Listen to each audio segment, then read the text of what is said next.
The Xenobiological Preservation Station had one unbreakable rule: never enter the Vorith enclosure. The Vorith was the apex predator of apex predators, a nightmare from the death world of Kythera 9. 9 feet of muscle, chitin, and rage with neurotoxic fangs, acidic saliva, and the ability to become invisible. One Vorith had wiped out an entire military battalion before being sedated.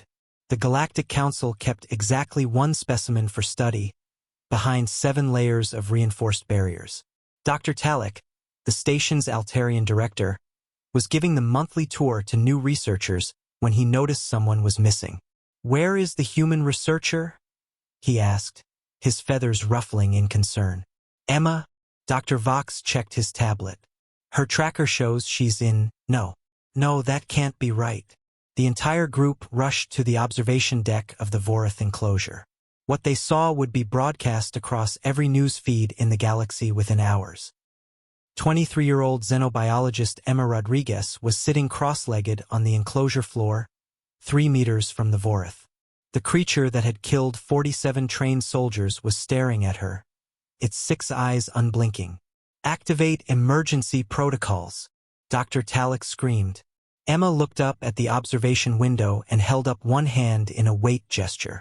In her other hand, she held— was that a sandwich? "Hey, buddy," she said softly to the Vorith. "I know everyone's scared of you, but you know what? I think you're just scared too." The Vorith's head tilted, a motion no one had ever seen it make. Emma tore off a piece of her sandwich.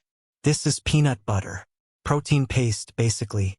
My grandmother used to say the way to anyone's heart is through their stomach. Works on Earth dogs. Let's see if it works on you." She tossed the piece halfway between them. The entire observation deck held their breath as the Vorith slowly, cautiously, extended one of its appendages and picked up the food. Its sensory tendrils analyzed it for several seconds before it consumed the morsel. The Vorith made a sound. Not its usual shriek of rage, but something almost curious. "Yeah? You like that?" Emma smiled and tossed another piece, this time a bit closer to herself. Over the next hour, the galaxy watched in stunned silence as Emma Rodriguez did the impossible. She used food to establish trust. She identified the Vorith's body language, something xenobiologists had studied for decades without success. She noticed it favored its left side. Old injury, she speculated, and adjusted her position to appear less threatening. By day 3, the Vorith was eating from her hand. By day 7, she was teaching it basic commands using light signals. By day 14, Emma Rodriguez was riding on the back of the deadliest predator in known space while it chirped. Actually chirped, in what she insisted was contentment. "How?" was all Dr. Talek could manage when he finally confronted her. Emma shrugged. "Humans have been doing this for thousands of years. We looked at wolves, predators that could rip our throats out, and thought, I bet that would make a good friend. We tamed cats, who are basically tiny murder machines.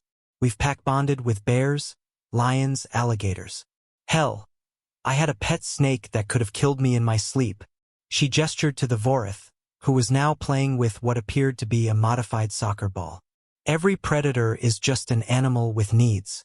Food, safety, companionship. The Vorith isn't evil, it's lonely. It's been in solitary confinement for 5 years. Humans understand loneliness. We also understand that sometimes the scariest creatures just need someone to see them as more than a monster." The footage of Emma teaching the Vorith to play fetch went viral across 300 systems. Within a month, she had published the Rodriguez method for apex predator domestication. Within a year, humans were being recruited across the galaxy for their inexplicable ability to pack bond with literally anything. The Karathi Empire hired a human to befriend their war beasts. The Xelon Corporation brought in humans to tame the mineral-eating ravagers on their mining worlds. Even the Galactic Council amended their first contact protocols to include what they called the human factor, the species' disturbing tendency to look at anything, no matter how dangerous, and ask, "Can I pet it?" As for Emma and the Vorith, now named Fluffy despite having no fur, They became the station's first interspecies behavioral research team. The sight of a human riding a nightmare predator through the station corridors, stopping at the cafeteria for lunch together, became oddly normal. The galaxy learned an important lesson. Humans don't see apex predators. They see potential pets that haven't been loved enough yet. The Vorith learned an important lesson too. Peanut butter is amazing, and belly rubs transcend species.